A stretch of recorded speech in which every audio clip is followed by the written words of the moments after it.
Romance serial नागिन के start में हमें दिखाया जाता है ड्रैगन, वो भी गाड़ी चलाता हुआ, और उधर पिंकी आ रही होती है शॉपिंग करके। वहाँ कुछ गुंडे आ जाते हैं जो पिंकी को बहुत ज्यादा तंग करने लगते हैं। वो भी ड्रैगन के भेजे हुए होते हैं। तो वहीं हीरो बनने आ जाता है ड्रैगन। जैसे ही वो इसकी इज्जत लूटने लगते हैं तो फौरन से ड्रैगन आकर हमला करता है और उससे बचा लेता है, और उसकी नजर में फौरन से हीरो बन जाता है और उसे शादी के लिए फौरन से प्रपोज हो जा कर देता है। और पिंकी को भी उसी वक्त ड्रैगन से यानी यमन से मोहब्बत हो जाती है। और इस ड्रामे की स्टोरी इंतहाई खतरनाक मोड़ अख्तियार करती जा रही है, जो आप सबकी सोच से परे होगा। जी हाँ, इस ड्रामे की नागिन के तो वो आके फौरन ही आर्यमन से मोहब्बत का इजहार कर लेती है। सामने यमन से शादी का भी इजहार हो ही रहा था तो राधिका आ जाती है, वो भी आर्यमन की शर्ट्स लेकर। ये सब देख के नागिन को बहुत दुख होता है, तो वो समझती है कि एक बद्दुआ लग जाएगी नागिन को अगर वो दो प्यार करने वालों के बीच में आएगी तो। नागिन आती है और अपने कबर्ड के अंदर से मोती निकालती है ड्रैगन का, उसे जुनून चढ़ जाता है ड्रैगन का स्वरूप देखने का। तो वो फ़ौरन से ड्रैगन को पुकारती है और वो जंगलों में आग लगी दिखाई देती है, जहाँ ड्रैगन आकर तबाही मचा रहा होता है। वहीं नागिन जाती है तो भरनी आ जाती है, उसे बताती है कि अगर ये मोती वो ड्रैगन के माथे पर लगाती है तो उसका असल रूप देख पाएगी, क्योंकि वो नागिन की नज़रों से बिल्कुल ही ओझल था। नागिन ने ट्राई करती है उसके आमने-सामने आसमान पर ज़मीन पर पटकते फेंकते दूसरे का गला दबाते हुए। तो नागिन वो मोती फ़ौरन से ड्रैगन के माथे के ऊपर लगा देती है। जब माथे पे लगाया जाता है तो ड्रैगन बहुत बुरी तरह से चीखता है। इस बात का फ़ायदा उठाते हुए नागिन उसका असल रूप देख लेती है। नागिन हवा में उड़ते हुए मोती हाथ में लिए हुए जैसे ही उसके माथे के ऊपर अटैच करती है, वो बहुत बुरी तरह से चिल्लाता है और नागिन को छोड़ देता है। नागिन तो नीचे गिर जाती है, लेकिन भागते-भागते वो ड्रैगन का असल रूप देख लेती है। वो जान जाती है कि ये कोई और नहीं, वो यमन है जो पिंकी से शादी करने के लिए इस घर में आ चुका है। और वो ठान लेती है इस मोती अभी भी नागिन के पास रह जाता है। घर आती है तो वो ठान लेती है कि वो पिंकी को इस मुसीबत से ज़रूर बचाएगी। वो सोशल मीडिया पर जैसे ही सर्च करती है तो उसे यमन की बहुत बड़ी बिज़नेसमैन की प्रोफ़ाइल नज़र आती है, जिसमें उसकी कैटेगरी में उसे मुख्तलिफ़ चीज़ों को स्टोर करने का लिखा होता है। तो वो ठान लेती है इस सबको उसके साथ फ़ैसला करने का। नागिन तैयार हो रही होती है तो वो सोच रही होती है कि वो कितनी अनलकी है कि वो आर्यमन को कभी मिल नहीं पाएगी। आर्यमन आता है तो उसे अपनी देख के नज़रें खो जाता है, लेकिन फ़ौरन से वो विक्रम का इज़हार शुरू कर देती है। तो वो कहती है कि वो इतना रोमांटिक है जिसको लेके वो उसके साथ पागल है। तो आर्यमन फ़ौरन उसके साथ रोमांटिक सीन्स करता है और कहता है कि रोमांटिक तो ये भी बहुत है अगर वो उस पर ध्यान दे तो। नागिन अपनी नज़रों में शर्मिंदा हो जाती है, फिर खुद को समेटते संभालते हुए नीचे आती है। तो इसके सर पर धमाका होता है कि यमन इस घर में रिश्ता लेने आ रहा है पिंकी का। इस बात को लेकर ये बहुत हैरान हो जाती है। वो समझ जाती है कि ये पिंकी को सीढ़ी बनाना चाहता है अपना मोती लेने के लिए। फ़ौरन से नागिन जाती है और पिंकी से मोहब्बत का हाथ बढ़ाती है और दोस्ती का भी। तो इन दोनों में बहुत अच्छी फ्रेंडशिप हो जाती है, लेकिन वो भी कुछ ही मिनटों की। लेज़ियाँ बाकी है ड्रैगन की एंट्री। तो ड्रैगन आते ही आन्हा को बहुत ही नकचढ़े अंदाज में यमन करता है नागिन को वेलकम। लेकिन नागिन बहुत ही नकचढ़ सा मुँह बना के मुँह मोड़ लेती है, इनको उसे लड़का बिल्कुल भी पसंद नहीं आया। उधर प्रथम दिखाया जाता है जो पुलिस स्टेशन से रिहा हो चुका है, लेकिन उसे इस पर बहुत ही ज़्यादा गुस्सा है जिसने इसके साथ ज़िंदगी तबाह की है, जिसने इससे पुलिस में सोटे पड़वाए हैं।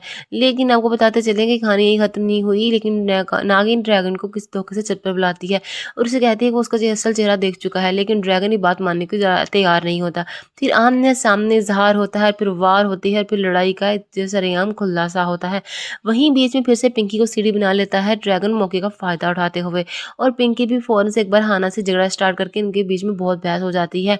लेकिन उसी वक़्त ही बात सँभालते हुए ड्रैगन नागिन के साइड पे आकर कहता है और सबके सामने उसे मोहब्बत से का इज़हार करके शादी के लिए प्रपोज़ कर देता है। वो फ़ौरन से मान जाती है। उधर प्रथम जेल से रिहा हो चुका है तो भरनी उसको बताती है कि ये नागरानी ने नहीं किया, क्योंकि प्रथम का कहना है कि ये सब नागरानी ने किया है। लेकिन वो उसे मनाते हुए उसके साथ एक ब्यूटीफुल सी शाम स्पेंड करती है।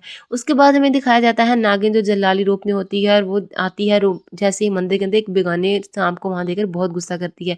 उसे मारने की कोशिश करती है तो प्रथम फौरन हाथ जोड़ता है, उसके सामने बताता है और अब भरनी इस बात का इज़हार करती है अपनी नाग रानी के सामने कि उसे मोहब्बत करती है। ये बात सुनते ही नागिन बहुत खुश हो जाती है और उसकी आँखों में आंसू आ जाते हैं और उसे माँ फरमा देती है और कहती है कि वो अपने प्यार के साथ जाकर ज़िंदगी स्पेंड करे। लेकिन भरनी ये बात नहीं मानती, वो कहती है जब तक वो अपना धर्म पूरा नहीं करेगी वो अपने प्यार के पास नहीं लौट सकती। इस बात को सुनते हुए प्रथम गुस्से से वहाँ से चला जाता है और भरनी का शुक्रिया अदा करती है दिल से नागरानी। लेकिन नागरानी ये नहीं जानती कि आगे जाके यही भरनी इसकी पीठ में खंजर घोंपने वाली है एक बार फिर से। क्योंकि हर बार नागिन को अपने से ही धोखा मिला है और इस बार भी इसको बहुत ही क्लोज़ फ्रेंड अपनी भरनी से धोखा मिलेगा।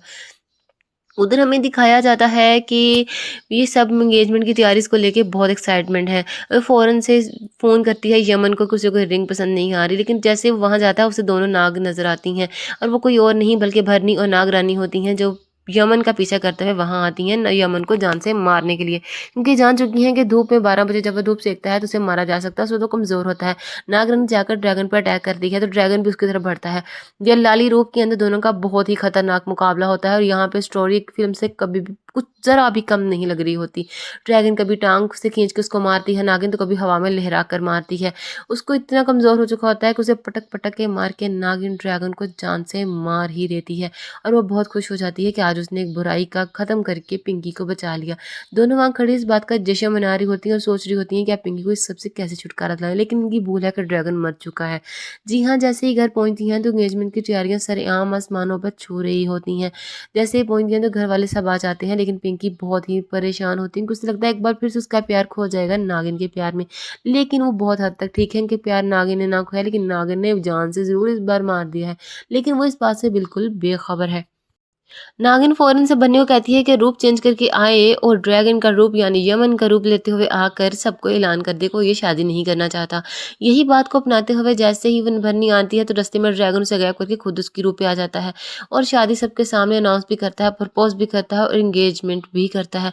जिस बात को लेकर नागिन तो बहुत हैरान होती है क्योंकि नागिन को लगता है कि भरनी ने अपना कर्तव्य सही से नहीं निभाया और उसने उसके खेल को पलट दिया है। लेकिन नागिन अभी नहीं जानती कि ड्रैगन लौट आया है, वो भी न्यू पावर्स के साथ। इस कप को लेकर नागिन जैसे भी परेशान हैरान होती है तो उसी बीच में ही शादी की डेट भी फाइनल हो जाती है कि 4 दिन बाद शादी है और ड्रैगन और नागिन जो है वो बहुत अब फिर से एक बार आमने सामने आ जाते हैं। नागिन जाती है ड्रैगन को पूछने के तुम भरनी तुमने ये क्या किया है, तुम ये सब कैसे कर सकती हो, तुम जानती हो हमारा प्लान क्या था। तो वो फिर बताता है कि वो ड्रैगन है ना कि भरनी। एक बार से फिर उसकी खेल का पासा उस पर पलट दिया गया है, जिसको देखकर ड्रैगन उसे बताता है कि इस बार उसका पासा बहुत ही गहरे दुश्मन के साथ पड़ा है। ड्रैगन नागिन गुस्से में आती है और आकर अपना हाथ जलाती है कि वो एक ड्रैगन को नहीं मार सकी, वो भी 2 बार कोशिश करने के बावजूद। पिंकी ड्रैगन को कॉल करके बताती है कि इसने बहुत बड़ी एक पार्टी अरेंज की है क्योंकि चुपके से एंगेजमेंट होगी जो उसे बिल्कुल भी अच्छी नहीं लग रही। तो ड्रैगन सोच लेता है कि उससे उस ड्रैगन ने अगला कदम क्या बढ़ाकर मोती लेना है और नागिन सोच लेती है कि अब उसे ड्रैगन को किस तरह से ख़त्म करना है। वेल इन दोनों का इंतकाम बहुत ही ज़्यादा सीरियस है और बहुत ही ज़्यादा इंटरेस्टिंग स्टोरी है जो आज तक के नागिन के किसी सीजन में भी हमें नहीं दिखाई गई है। उधर भरनी ने अपना एक अलग से ही दुश्मन शुरू कर लिया है क्योंकि प्रथम के साथ आशुतोष ने बिल्कुल अच्छा सलूक नहीं किया था। तो ये सोच लेती है कि आशुतोष को मारकर यही अपना इंतकाम पूरा करेगी। वेल लेकिन इसके ऊपर एक नागिन की नज़र, दो की नागिन की नज़रें हैं, एक नागरानी और एक नागिन की, तो इसको बहुत बुरी तरीके से वार करती है, मार गिराती है और ये इसकी इज़्ज़त ख़राब करने की भी कोशिश करता है। एक वेल अभी में एक और सीन दिखाया जाता है, राधिका एक बहुत सीरियस बीमारी के अंदर मुब्तला हो गई है, जिसका वो आर्यमन को बताकर सिंपैथी इकट्ठी करना चाहती है क्योंकि वो चाहती है कि आर्यमन को नागिन धुतकार दे और ये वापस अपनी ड्रैगन के पास आ जाए। वेल इस ड्रामे की स्टोरी ऐसी स्टोरीज़ हैं जो हमने आज तक कभी नहीं देखी हैं और ये हमारे दिल को छू जाती हैं क्योंकि इस ड्रामे में धमाके पे धमाका और सस्पेंस पे सस्पेंस क्रिएट किया जा रहा है। और आपको एक बार फिर से मैं न्यूज़ बताती चलूँ कि राधिका भी एक ड्रैगन है और जिस ड्रैगन को इस बार नागिन ने मारा है वो कोई और नहीं बल्कि राधिका ही थी और ये जो नागिन रियल में ड्रैगन उसके सामने आया है वो यमन था।